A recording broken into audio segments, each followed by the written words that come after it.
Kumusta mga kanoysi? Welcome back sa ating YouTube channel, Pilipinoysi. So ngayong araw, another update naman tayo, patungkol naman ito sa politika ng ating bansa, no? So ang video ito ay mula kay The News Board.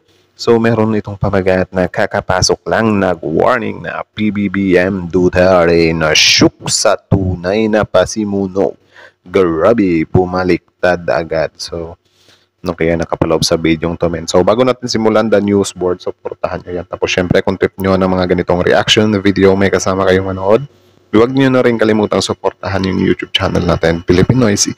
So mga kanoysi, hindi na natin ito patatagalin pa. Simulan na natin. Baka agawin pa ng China. Again, ang pamagat ng video ito, kakapasok lang nag-warning na PBBM Duterte na shock sa tunay na pasimuno.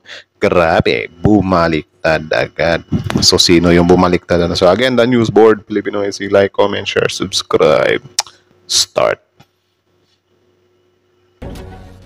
Ito ang mainit na balita at trending ngayon sa mundo ng social media. Yun. Kampo ng Marcos at Duterte, matinding sagutan at dating mga kaalyado, pasimuno ng gulo at kaalyado ng Ganyan naman talaga. Sila-sila lang din naman yung nag-aanuhan dyan eh. Duterte, galit na galit, gustong manakit. Ano nga bang dahilan? Well, let's find out. Matapos maghain ng reklamong impeachment ang Makabayan Block, abay heto at may matinding babala ang isang solid Duterte supporter. Yun. Ang gusto nyo, imbestigahan at i-impeach ngayon si Inday Sara. Tarantado naman pala kayo eh. Gagamitin nyo yung batas sa amin. Gagamitin nyo yung konstitusyon. Eh ano bang gagamitin laban sa inyo? Dahas? Siyempre, batas. Grabe. Na kami ang naglagay niyan. Na nagkaroon kayo ng... Sila yung naglagay ng batas. Eh, wala pa kayo sa mundong to, meron ng batas ng power, pinahiram lang namin yung power namin. Pagka lumabas... O, diba guys? Napaka-weird pakinggan. Pinahiram lang daw nila yung power. So, ano yan? Parang gusto nyo forever na kayong may hawak sa power. Yan nga yung kinapangit sa politika natin eh. Kasi yung iba, sobrang gahama na talaga sa kapangyarihan. Like, you know, kinakain na sila ng sistema. Parang ganito. Na kung makaangkin na parang sa kanila yung power. Eh, ang totoo lang naman, ano lang naman eh, binoto lang naman sila ng tao eh. Hindi dahil para palakasin sila, binoto sila ng tao para pamunuan ang taong bayan. Hindi para maghari-harian sa taong bayan. Ngayon, yung impeachment kasi, sila lang din naman ang gumagawa ng problema sa kanila eh. Kasi kung sobrang clean lang talaga nila, wala silang butas, edi hindi sila may impeach. Sino ba naman tangang may impeach kung sobrang linis mo na tao, di ba? Ngayon, nabutasan sila dito sa confidential funds, edi wala. Lugmok talaga sila dito eh, hindi masagot eh. Kami, ipapakita namin yung raw power ng taong bayan. Pinipilit nyo talaga na tanggalin si Inday Sara ba mag-January 20. Yun yung agenda ninyo. Pinipilit nyo pagtakpan. Kaya kayo, pag hindi nyo nilubayan talaga itong ginagawa ninyo, magbubuklod-buklod ang taong bayan at makikita nyo ang puwersa ng taong bayan na hindi nyo mapipigil. Itigil nyo. Puwersa ng taong bayan. So ano yung ibig sabihin nila gaya ng people's power? People power. Kasi I think hindi ganyan kanumin. Siguro kung hindi nila dinadaan sa ganito, yung way na yung tipong may butas na nga yung kampo nila, tapos sila pa yung matapang. 'Di ba? Baka may sumama pa sa kanila. Yung ano talaga, yung makikitaan mo talaga na inaapit talaga sila ng walang kalaban-laban. Pero yung mga ganito na may basis naman yung mga ibinabato sa kanila. Sino bang may ganang sumama na yung sabi nila magbuklod-buklod? Naniniwala ako na meron talagang pupunta dyan. Or may mga tao talagang susuporta. Pero yun yung mga solid na taga-suporta. 'Di ba? Na parang wala na, hindi na tinitingnan yung mali. Yung mga paninira ninyo. Tinitesting nyo kami. Gusto nyo kami magalit talaga. Gusto nyo kami lumabas. Kasi paglabas namin, armado kami lahat. At lahat ng haharang sa amin na ititigil kami, kalaban namin. Diba? Gusto namin. Armado pa. Grabe. Hindi, in short, kayo yung nag-ano ng gulo. Ang Pilipinas matino. Kaya nga gusto namin good governance. Gusto namin sagutin nyo yung tanong namin. Good governance. Kung gusto nyo ng good governance, sana hindi nakitaan si Sara Duterte ng confidential funds na problema daw. Ay, political gratis ka na, bongbong. At lahat ng pera na kinukwestiyon ng taong bayan, you start explaining. Ha?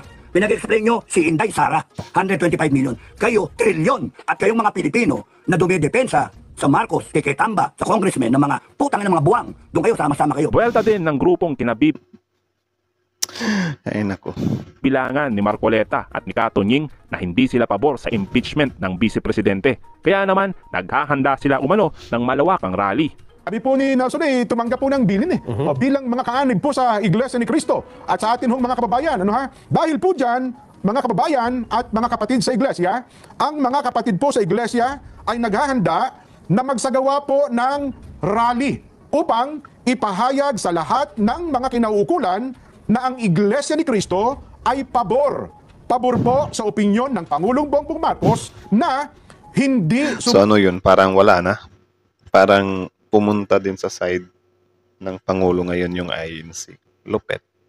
Pero para sa akin, ayaw ko talaga ng yung mga relihiyon nakikialam sa politika. Dapat stick lang talaga sila sa religion. Pero wala, bahala kayo dyan. Mang-ayon sa isinusulong ng ilang sektor na impeachment. Ngayon pa lamang po, mga kababayan, ay nag-uorganisa na po ang mga lokal sa buong iglesia para magkaroon ng mga malalaking aktibidad. Buwelta naman ng isang apogado kung sakaling naduduwag na ang Kongreso dahil sa mga pananakot ng mga Duterte, abay heto ang dapat gawin ng mga gustong ipa-impeach din si Sara. Basta po tayo rin ng mga pro-impeachment, kundi nananawagan ako ng rally. Pagka ang Kamara nireject ang impeachment, pagka ang Kamara hindi inaaksyonan ang mga impeachment na na-file na, parang dinidelay ng Kamara sa January. Pero posible yan ha. Posible yan ha na biglang uurong yung Kamara. Na wag na nating ituloy itong impeachment na to. Posible yan. Pero I think mga low percentage lang kasi syempre, yun nga nakataya yung mga pangalan nila diyan 15 po, nananawagan ako ng malaki ang rally natin. Kasi po, December 21 magbabakasyon ang Kamara. Magbabalik po sila sa January na second week yata. Tamang-tama yan. Balik ng Kamara at hindi pa nila inaksyonan ang impeachment, tayo na, magpapakita na tayo ng persa. Kaya ipalaganap na itong panawagan ko. Maghanda na tayo. Kung gusto ng mga kongresistang makakita ng tao na talagang gusto ng impeachment ni Sara, ipakita natin ang persa natin. O, ang tanong ni Melchor Rilon, may persa ka ba? Ay ako, hindi ako nagsasabing marami akong persa. Hindi ako tulad ng DDS magsasabing dadagsa. I think yung pinapatamaan ni Attorney Enzo dito si Dado. Ang mga pro Duterte. Pero siguraduhin ko sa inyo na mga DDS, mas malaki ang grupo ko kaysa dun sa rally ninyo. Sinusuportahan nila si Sara, tapos nananawagan sila ng people power, tapos ang bilang nila 300. Nung bandang uli, umabot nilang 50. Grabe, 300. Ang konti lang, di ba? Kasi walang siguro dati yung time ni tawag diyan, yung pagpapaano kay yung tatay ni BBM. Possible talaga yun na ganun kasi parang ang yung tao walang cellphone, walang hindi nila alam talaga or pwedeng ma-one-sided yung story. Ngayon kasi halimbawa si Sara pwede sa kampo nila. Kung meron silang ilalabas na gawa-gawa lang naman yung confidential funds na yan para pabagsakin yung mga Duterte. Pwede nila sabihin yun, maniniwala yung mga supporter nila. Kunyari, 300 sa supporter nila, maniniwala doon. Pero kung itong sa kabila naman, may maipakita sila na, kita nyo, yung confidential funds, pinapano pa doon sa Mary Chris Piatos na yun, wala namang ganyang tao, hindi naman tao yan. So yung 300, pwedeng maging 200 solid supporter na lang yun ng VP Sara. Kasi yung 100, mamumulat sila Oo nga, no? Saan kayo napunta dito yung confidential funds na yan? So, magki-question sila.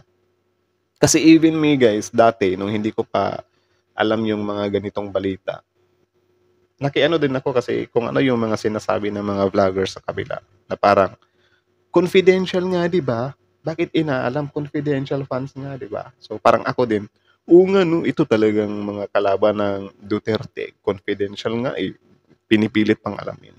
So parang ganun din yung yung reasoning ko dati kasi yun nga yung fini-feed up din ng mga solid supporter ng DDS. Ngayon, nung malaman natin na halimbawa ganyan, lumalabas na meron ngang gawa-gawa lang na pangalan na tumatanggap ng pera. Parang doon na ako medyo naglaylo na pangit pala ng ganyan. Huling-huli yung pang-ano ng pera 'Di ba? Ngayon, yung 200 na supporter na natira sa mga Duterte, ang naman nila ngayon, pinanghahawakan naman nila, 125 million lang yan kay Duterte, kay BBM, billion or whatsoever, trillion. So parang yung mali nila, hinahanapan na lang nila ng mali sa kabila para lang mapagtakpan. Diba dapat i-prove nyo muna yun? Sige, sabihin natin na yung mga billion-trillion na yan sa Marcos administration, kung totoo man yan, lalabas at lalabas din naman yan ah. Pero I think sa ngayon, mukhang malabo pa talaga yan kasi syempre sila yung nasa power eh. Pero yun nga, hindi naman tayo pwedeng mag-jump into ano na parang meron nga or wala nga. So, wala, hindi din na talaga natin alam. So sana, ito sa kabilang kampo, ano lang sila? Huwag silang mag-stick or, magbulag-bulagan. Pero kung sasamahan ako ng kahit hindi mga miyembro ng Bunyog, basta't naninindigan sa impeachment ni Sara, yan. O ano bang gusto natin? Di ba gusto natin i-impeach si Sara? O bakit hindi yun ang gagawin ng mga kongresista na yan? Ay kinatawan lang natin sila eh. Kaya nga House of Representatives eh. Boom. Alam po ninyo, napaka-seryosong usapin po ito sapagkat ang Iglesia ni Cristo ay isang relihiyon na kinabibilangan po ng napakarami pong mga individual, mga botante din na bumoto pabor para kay Pangulong Bongbong Marcos at kay Sara Duterte. Nito po kasing nakaraang December 2 at saka December 4 magkasunod po ito, ang Akbayan Party List at saka Makabayan Bloc ay inendorso ang dalawang complaint laban kay Sara Duterte. Impeachment complaint laban po kay Sara Duterte. At ito ngayon ay titingnan kung kakayanin pa ng House of Representatives na suriin at pag-usapan higit sa lahat kung makakakuha po ba ito ng 106 votes mula po sa mga kongresista. Ang required numbers para po maiakyat po ito sa Senado. Mukhang yan po yung tatangkain ngayon ng pamunuan ng Iglesia ni Cristo na pigilan sapagkat mukhang ayaw po nila talaga na ma-impeach si Sara Duterte. This explains why Congressman Marcoleta, a member of INC, talagang tumututol din sa impeachment ni Sara. At the same time, nauunawaan na rin natin ngayon kung bakit si Katunying o Anthony Taberna ay sa una pa lamang talagang pinaputok niya na ang pagnanais ng ating Pangulo na huwag matuloy ang impeachment trial. Pinapayo ng ating Pangulo na hindi Sa courtesy din pala kay, kay Top 1. So, I think sa kanya tong video to. So, supportahan nyo rin yan, men. So, patuloy. Sampahan ng kaso si Sara Duterte ng impeachment dahil nga hindi makakatulong ito sa sambayan ng Pilipino. At yan ngayon, yung pamantayan ng Iglesia ni Cristo, kaya nila sinasabi na hindi daw dapat ma-impeach si Sara Duterte. Pero sa aking pananaw, mukhang matimbang talaga sa Iglesia ni Cristo ang mga Duterte. Pero ipapahayag ko po ang aking naisabihin dito. Sa nakikita po kasi namin, talagang ang pagtitimbang ng Iglesia ni Cristo sa dalawang leader ng ating bansa ay parehas. Pabor sila para kay Pangulong Bongbong Marcos, pabor din sila para kay Sara Duterte. But the problem now is that meron po tayong nakikita na pagkakamali na di umano'y ginagawa nitong si Sara Duterte. At yun po ang dahilan kung bakit ako... Diba? Kasi totoo naman talaga, sinusuportahan natin dati yung unit team. It's just, wala. Minalas lang talaga si Sara kasi naunang na-expose yung yung confidential funds niya. Ewan ko, di nag-iingat eh. Parang kinukuha na. Biruin nyo, Mary Grace Piatos. Anong apelido yan? Parang si Mary Grace mahilig sa Piatos. 'Di ba? Nung inimbestigahan, wala namang nag-i-exist na Mary Grace Piatos. Paano yan? Yan nga din yung nangyayari sa Pogo, 'di ba? 'Di ba? Na may birth certificate daw siya ng Pilipino, hindi naman talaga siya Pilipino. Alam niyo yung mga ganyang mga galawan. Tapos ngayon, ito-tolerate pa nila. My God. Mismo ay sumasang-ayon sa isang impeachment process. Kung ayaw po natin ng impeachment, sana pumabor na po tayo na baguhin po ang konstitusyon. At sa konstitusyon po na iyan, tanggalin po natin ang impeachment process. Sabi po doon sa isang balita na napanood ko, sui generis or a class of its own. Natatangi ang impeachment process. Nakapangyarihan ng taong bayan kapag ang isang taong gobyerno na impeachable officer ay sa tingin nila gumagawa ng mali at kinakailangang tanggalin sa opisina. Tama. Yun po ay sana hindi tanggalin sa atin. Dahil meron po tayong saligang batas. Anyway, si Renato Corona in-impeach sa panahon ni Noynoy Aquino. Ano ang naging posisyon ng Iglesia ni Cristo? Kasi sa ngayon, ang posisyon nila, pumapabor sila sa sinasabi ni Pangulong Bongbong Marcos na ayaw daw i-impeach si Sara Duterte. Pero ako, naniniwala ako kahit hindi nagsalita si Pangulong Bongbong Marcos, ang saloobin ng Iglesia ni Cristo, alam naman natin, suporta para sa mga Duterte. Suporta rin naman para sa ating mahal na Pangulo. Pero hindi tayo pwedeng... So, pero wala nasa, parang nasa critical stage tayo ngayon na parang yung Iglesia na yan, need nilang pumili ng side. Or I don't know, pwede lang naman siguro. Pero syempre, yung taong bayan kasi, especially yung yung mga solid DDS, kapag hindi ka pumanig sa kanila kasi, nag-aalboroto sila kung ano-ano yung mga pinagsasasabi. 'Di ba? So sad. Ka sa dalawang ilog ng pagkasabay. Ito ay pagpili sa pagitan ng liwanag at kadiliman. At pinipili ko ngayon ang liwanag. Ano yung liwanag? Ang mabigyan ng katiwanagan. Kung merong bang ginawa na hindi tama itong si Sara Duterte. sa isang political process na kaparaanan. Kaya kung ayaw na natin ng impeachment, tanggalin na lang natin yan. Magkakasundo siguro tayo lahat. Pero hanggat merong probisyon sa ating saligang batas na tinatawag na impeachment process, dapat bigyan po iyan ng pagkakataon. Diba? Hintayin natin kung ano ang magiging desisyon ng mga kongresista. At ako bilang Problema kasi, wala nakita ng butas My God. Kante, kapag ka ang kongresista ko bumoto, hindi pabor sa pag-impeach kay Sara Duterte, hindi ko siya iboboto. Kapag ka nalaman ko na ang kongresista na aking iboboto ay hindi pala pabor sa impeachment kay Sara Duterte, hindi ko siya iboboto. Boom. Kasi naniniwala ako na maka-Duterte siya. At naghahanap tayo ng liwanag. Alam naman natin na kadiliman ng mga Duterte. Ngayon, pagdating sa dahilan ng ating mahal na Pangulo, ilib ko sa inyong desisyon dyan. Kasi maliwanag naman ang sinasabi ni Pangulong Bongbong Marcos, walang kwenta, hindi importante si Sara Duterte. Mas mahalaga ang mga kababayan nating Pilipino. Kaya nga kung sasabihin mo naman na solid supporter ka ng BBM, of course, maniniwala ka na sincero yung sinasabi ng Pangulo na ayaw kong i-impeach yung BB natin. Pero kung nasa side ka naman ng kabila, of course, hindi ka maniniwala doon. Diba? Kasi may masasabi naman sila. Diba? Bigyan ko kayo ng example. Kung about sa impeachment, tinatanong yung Pangulo, President, agree ka ba na i-impeach yung Vice President? Pag sinabi ng President na oo, syempre, puputaktihin ngayon siya ng DDS. Kasi grabe kang Pangulo, wala kang utang na loob, ano ka ba? Something like that. Diba?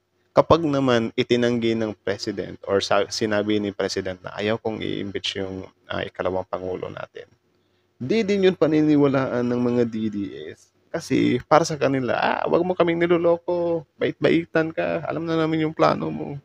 O nagtanong pa kayo. Diba? Kapag ka hindi naman sinagot ni PBBM yan, ano naman yung sasabihin nila? Wala kang kwentang Pangulo, wala kang paki sa nangyayari sa bansa. O, diba? Lahat ng sasabihin ng Pangulo, may masasabi kayo, especially against kayo sa kanya. Diba? Oh my God. Kaya nasa sa inyo kung ano ang inyong masasabi tungkol doon. Ngayon, may kaguluhan sa isipan ng ating mga manonood. Kasi may mga kamag-anak, kaibigan. Ako, may mga kamag-anak ako na Iglesia ni Cristo. May mga kaibigan ako. Pero sa punto na ito, nagugulo sila. Kasi bakit? Ang sinasabi ng ilang mga miyembro ng Iglesia ni Cristo na ating mga kakilala, wala naman daw pong kautusan mula po sa kanilang pamunuan na wag suportahan o suportahan. Ibig sabihin, hindi nila pinag-uusapan ang impeachment. Ang problema lang kasi mga tol, kahit sabihin nila yan, ang liwanag po ng balitang pinanood po natin Pero ang impeachment po ay hindi pang gulo. Kaya hindi ko mawari kung bakit ganun ang naging litanya ng pagsasalita nito pong host ng Iglesia ni Cristo o ng isang programa ng Net25 na pag-aari ng Iglesia ni Cristo. Uulitin po natin. Ang impeachment ko lang alam yun nasa Iglesia pala yung Net25. process po ay hindi po panggugulo. At ito po ay hindi labag sa pagkilala sa kapayapaan. Isang demokrasyang kaparaanan po ito na nakaayon po sa ating saligang batas. Kaya sana, irespeto po ng bawat Pilipino. Ang pag-usapan po natin dito ang posisyon. Ano ba yung tama at dapat? Sa paniniwala ng Iglesia ni Cristo, hindi tama na i-impeach si Sara Duterte. Pero sa ganang akin, tama lamang na i-impeach si Sara Duterte dahil naghahangad po tayo ng malinaw na kasagutan. Yun lang. Makikita din naman natin yan, eventually, kung ano yung magiging paghusga sa criminal prosecution na maaaring mangyari kay Sara Duterte. Tama. Pero matagal pa yun It will take years. Yun lang. Matagal pa. Tapos para palapit na yung election. Sana ma-actionan na siya agad, At hindi natin makikita blow by blow yung mga ebidensya. Unlike sa isang impeachment proceedings, na kapag sinabi na ganito ginasta ang confidential funds na pinakatiwala natin sa Office of the Vice President at sa Department of Education ang siya namumuno pa rin. Automatic. Yun, masusuri natin blow by blow yung paglalantad ng mga ebidensya na yun. At huhusgahan natin sa ating tinatawag na quote-unquote court of public opinion kung may kasalanan o wala si Sara Duterte. Boom. Wala akong pakialam kung makonvict siya sa Senado. Alam ko naman kung ano na ang mangyayari dyan. Ang pakialam ko, madinig kung ano yung mga ebidensya. Makita kung ano ang itsura, ano ang nilalaman ng mga ito. Ito ang magiging batayan ko Dito sa sila mas mas tatagilid Kasi wala umuulan ng ebidensya, men. ating halalan. Kasi marami pa dyan sa mga senador, mga miyembro ng Kongreso, ang naninimbang. Ganyan naman ang politika Papakiramdaman lang nila kung ano yung malakas. Kapag sa tingin nila, ito pa rin yung mas malakas, kakampi sila doon. Kapag kakumampi sila, katulad ng sinabi ko kanina, yung kongresista ang aking iboboto, pag nalaman ko na hindi boboto ito, pabor para sa impeachment, hindi ko na siya iboboto. So in short, balimbing yung mga nandyan sa politika. Ganon. Diba? Do hindi naman natin nila lahat, men. So bahala na kayong tansyahin kung sino-sino yung mga politikong yun. So, yun lang naman, yun lang naman. So, kayo, ano masasabi nyo dyan? Comment down below, tapos yun, pag-usapan natin yan sa comment section. So, again, The News Board, supportahan nyo yan. Original video link in the description box below. Tapos, syempre, bago nyo iwan yung channel natin, huwag nyo na rin kalimutang supportahan yung YouTube channel natin, Filipino Isis. So, like, comment, share, subscribe, ano. So, kita nyo naman yun, men. Ay, nako. Usaping impeachment pa rin. Pero syempre, yung kay ano talaga min kay Dado talaga parang kinikilabutan ako makikinig sa kanya like men. Tama ba yung sabihin mo na sa inyo yung batas, sa inyo yung kapangyarihan, pinahiram nyo lang or pinahawak nyo lang like what? Paano nangyaring sa inyo yun? Hiyang-hiya naman yung taong bayan na bumoto sa inyo, di ba? Hiyang-hiya naman yung taong bayan na yung mga tax ng taong bayan yung pinagkukunan ng sweldo nyo, di ba? Grabe, makaangkin kayo ng kapangyarihan ah. Huwag ganun. Huwag yung angkinin yung kapangyarihan. Men. Diyan tayo nagkakaproblema eh. Kapag uupo tayo sa sa politika tapos iti-take natin as, oh my goodness, hawak ko na yung power. Anak ng teteng naman. Oh. Napakapangit ng reasoning na ganun eh. 'Di ba? Yun nga, hiyang-hiya tayo, men. Hiyang-hiya tayo. Inuubos yung natin sa mga tax na yan tapos tayo pa yung inaano nila na hahatiin daw nila yung I mean hahatiin daw yung taong bayan. Ay hindi siya hahatiin, dudumugin daw ng taong bayan. So ano ba yung pinagbabasihan nila? Kasi para sa akin men, luging-lugi sila eh. I think kayo ba, ano ba yung pinaka-majority ngayon? 'Di ba ang majority ngayon is I think nasa sa against sa Duterte. 'Di ba? Ay maraming I think nagsimula yan nung pogos nila na yun na nalilink sila. Sasabihin naman nila na ganyan talaga paninira. I think hindi paninira yan eh. Para sa akin men hindi paninira yan. Para sa akin totoo talaga yung mga binibintang sa kanila.